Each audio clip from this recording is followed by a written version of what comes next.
मेरा नमस्कार। आज का विषय देशभक्ति और राष्ट्र निर्माण, इसमें हमारा सबका साथ सबका विकास का जो विषय है, इसके ऊपर मैं अपनी विचार रखना चाहूँगा। कुछ गलती हो तो क्षमा करना। सर्वप्रथम मैं शुरुआत जवाहरलाल नेहरू जी के उद्बोधन से करना चाहूँगा। जब भारत आज़ाद हुआ था उस समय जवाहरलाल नेहरू जी ने कहा था कि यदि हमारी शिक्षा यदि मजबूत हो सकती है, यदि हम अपनी बेसिक नॉलेज को, अपनी बेसिक शिक्षा नीति को यदि उच्च स्तर का कर सकते हैं, तो आने वाले समय में हमको विश्व गुरु बनने से कोई नहीं रोक सकता। आप सभी स्टूडेंट हैं, मैं भी एक स्टूडेंट ही हूँ, तो मैं अपनी शुरुआत शिक्षा के माध्यम से ही करना चाहूँगा। आज पूरे विश्व के अंदर जो सबसे लचीली शिक्षा नीति है वो अपने भारत की है। हर देश की आप शिक्षा नीति को देख लीजिए, सबसे उच्च स्तर की शिक्षा नीति रही है। तो हमारी शिक्षा नीति इतनी निम्न स्तर की क्यों है, इस पर विचार कई सालों से किया जा रहा है। इसके लिए कई राष्ट्रीय शिक्षा नीतियां भी बनी, लेकिन उनको पूर्णतया सरकार लागू नहीं कर पाई। उसका भी एक मुख्य एजेंडा यही रहा है कि हमने अभी तक अपनी शिक्षा के अंदर कभी रुचि ही नहीं दिखाई।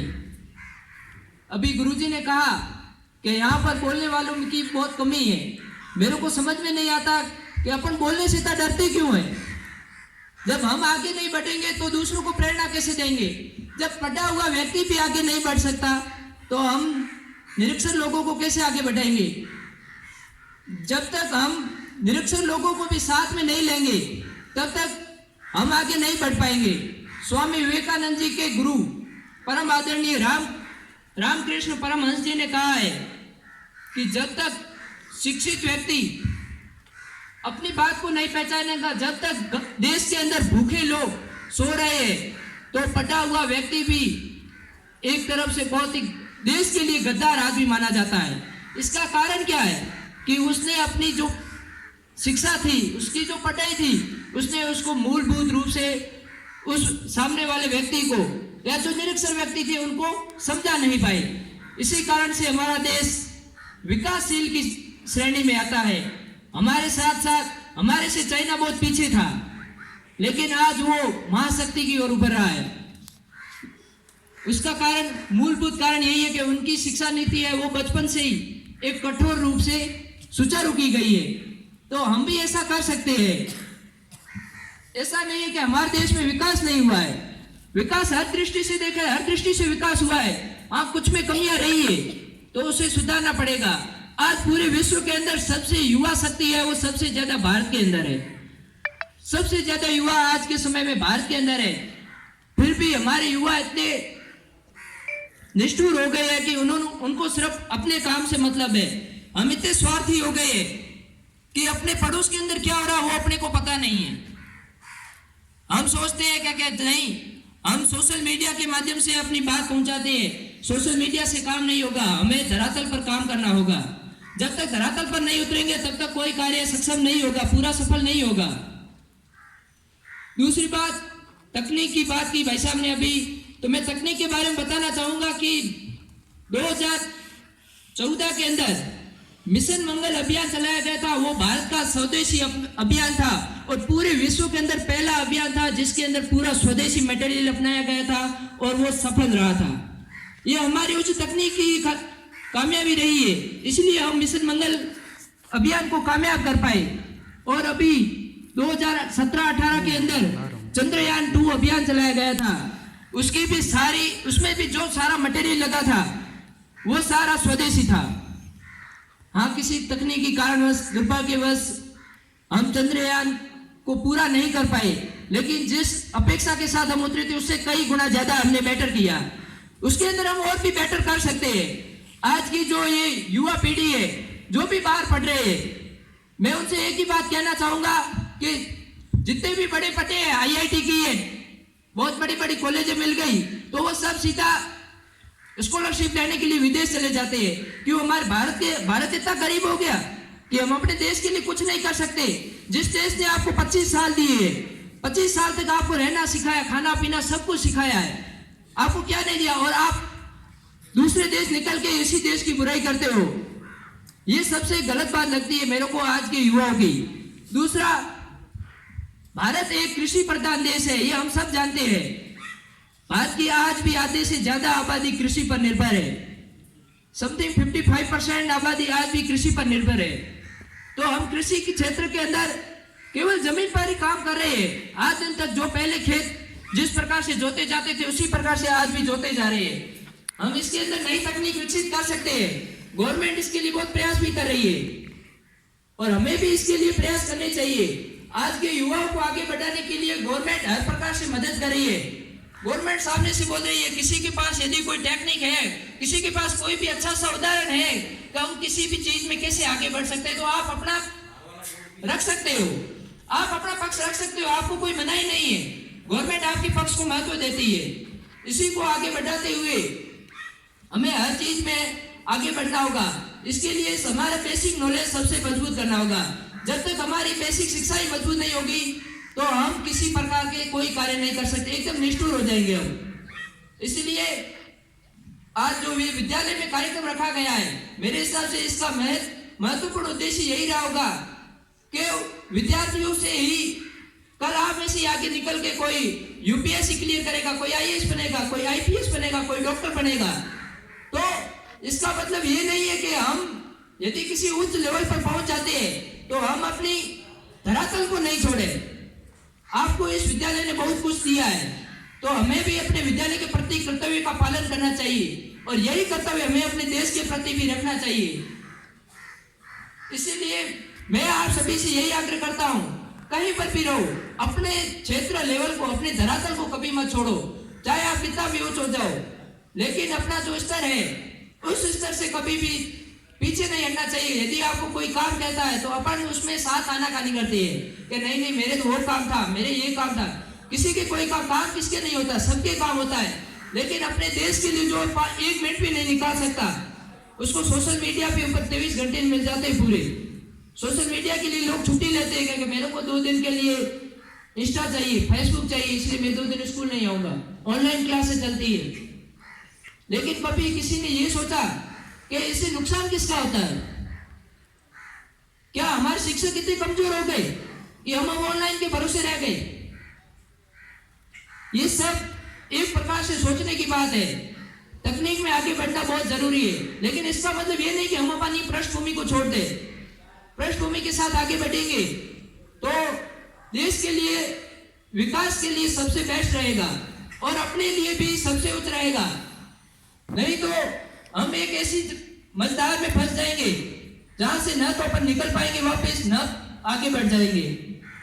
इसीलिए मेरा सबसे यही निवेदन है कि जो माननीय नरेंद्र मोदी जी ने अभियान चलाया है, अभी 15 अगस्त 2021 की उद्घाटन भाषण में उन्होंने बताया था कि सबका साथ सबका विकास। तो हमें इस बात से सीधा अर्थ निकलता है, हम सब जानते हैं कि सबका साथ सबका विकास मतलब जब सपोर्ट करेंगे तो ही विकास होगा। बिना सपोर्ट किए कोई किसी का विकास न देश का हो सकता है, न ही स्वयं का हो सकता है। हम यदि आज खड़े हुए तो हमारे माता पिता ने हमको सपोर्ट किया है, हमारे टीचर्स ने हमको सपोर्ट किया है, इसलिए हम आज यहाँ तक पहुंचे। नहीं तो वे घर पर ही बैठे रहते।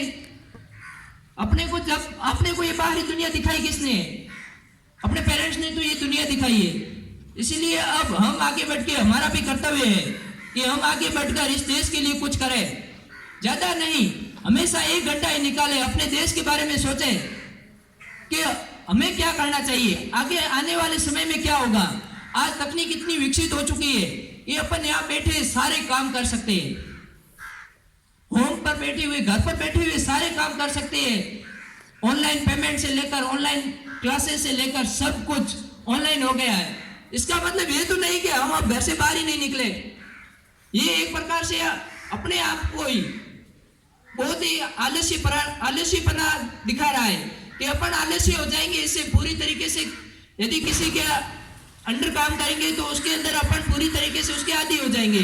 किसी चीज के आदी नहीं होना, अपने को लत नहीं लगनी चाहिए किसी को।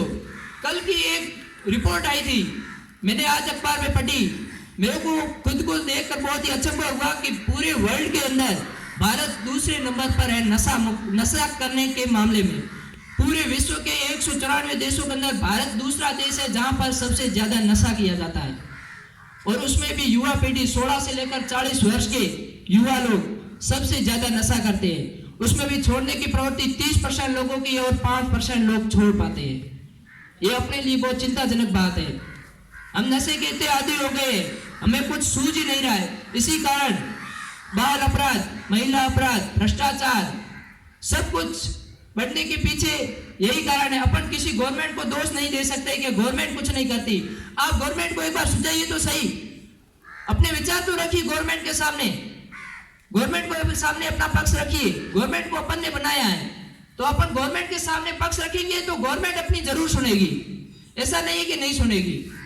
इसलिए पक्ष मजबूत होना चाहिए, और पक्ष मजबूत तभी होगा जब हमारा बेसिक मजबूत होगा। हमें किसी भी कार्य को करना है तो उसको 0 लेवल से शुरू करना होगा। सीधा अपन छत पर नहीं चढ़ सकते, उसके लिए भी सीढ़ियां चाहिए। तो सीढ़ियों के लिए सबसे पहले फर्श चाहिए नीचे, आंगन ही नहीं होगा तो सीढ़ियां कहां बनेगी। इसलिए अपने बेसिक को मजबूत कीजिए। और दूसरा बात अभी गुरुजी ने बताई थी, दूसरी बात विज्ञान के क्षेत्र में, तो मैं कहना चाहूंगा कि विज्ञान के क्षेत्र में आज भारत बहुत ही अच्छी स्थिति में है और हम इसे और भी अच्छी स्थिति में कर सकते हैं।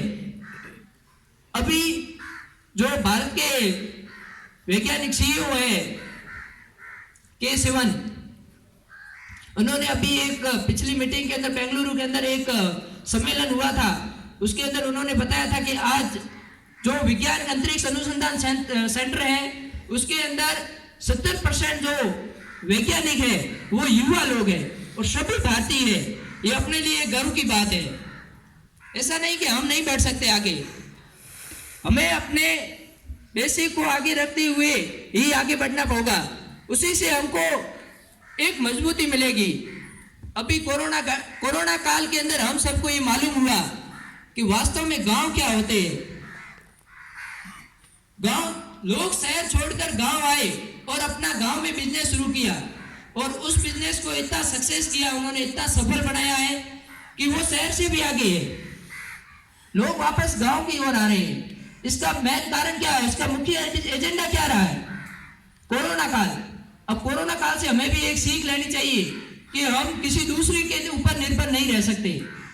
इसीलिए माननीय प्रधानमंत्री नरेंद्र मोदी जी ने आत्मनिर्भर भारत अभियान चलाया था, जो अपनी GDP की 10% हिस्सेदारी के साथ मोदी जी ने कहा है कि उसके ऊपर व्यय किया जाएगा, आत्मनिर्भर भारत को प्रोत्साहन दिया जाएगा। उसी के लेकर उज्ज्वला योजना, भारतीय संबल योजना, दीनदयाल उपाध्याय योजना, स्वास्थ्य मिशन योजना, बहुत सारी ऐसी सरकारी योजनाएं हैं जो गांव के लिए लागू की गई है, लेकिन हमें इन योजनाओं के बारे में पता ही नहीं है। हमने कभी इसके बारे में किसी से पता ही नहीं किया। आज का युवा सिर्फ सोशल मीडिया और नशे की लत की तरफ भाग रहा है। जहां तक मेरे को लगता है, यदि भारत का आज का जो युवा वो अपने देश के लिए यदि 1 घंटा भी दे, 1 घंटा ज्यादा नहीं, 24 घंटों में यदि 1 घंटा भी दे, तो मैं दावे के साथ कह सकता हूं कि आने वाले 10 सालों के अंदर भारत टॉप 5 देशों के अंदर होगा। मुख्य रूप से जो उच्च कोटि के 5 देश है उनके अंदर हमारा भी स्थान आ सकता है। हम अपने बेसिक को मजबूत करके ही आगे बढ़ेंगे तो ये हमारे लिए भी बेहतर रहेगा और हमारे देश के लिए भी बेहतर रहेगा। जय हिंद, जय भारत।